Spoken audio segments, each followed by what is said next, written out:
Quarter இருக்கு, ஆனா water இல்லையே. ஒரு பீர் பாட்டில் ரெடி பண்றதுக்கு 120 லிட்டர் தண்ணி செலவாகுது. ஒரு கார் ரெடி பண்றதுக்கு 70 லட்சம் லிட்டர் தண்ணி செலவாகுது. ஃபேக்டரி வேணாம்னு நாங்க சொல்லவே இல்ல.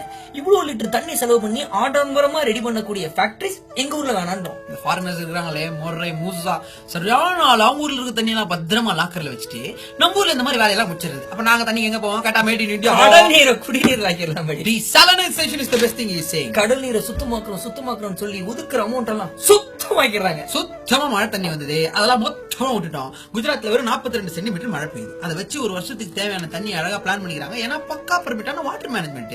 ஆனா இங்க சென்னையில மட்டும் 120 சென்டிமீட்டர் மழை பெஞ்சது. தண்ணி எங்கப்பா? சீனால 22,000 டேம் இருக்கு. அதே அளவு மக்கள் தொகை கொண்ட இந்தியால 4,300 டேம் தான் இருக்கு. கொஞ்சோண்டு மக்கள் தொகை இருக்கிற அமெரிக்கா கூட 6,635 டேம் வச்சிருக்காங்க. டேம் கட்ட கொடுத்த காசுல தான் நான் ஒரு 3-4 பீச் ஹவுஸ் கட்டிட்டேன். அதுலயும் தண்ணி இருக்கு, இதுலயும் தண்ணி இருக்கு. அப்புறம் என்ன?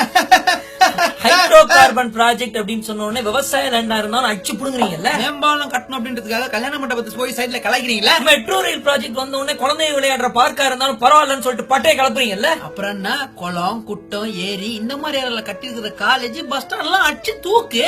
தண்ணி முக்கியம். Water is very very important. கொஞ்சம் ஏ தாமரை பட கொஞ்சம் ஏ எனக்கு வேண்டாம்.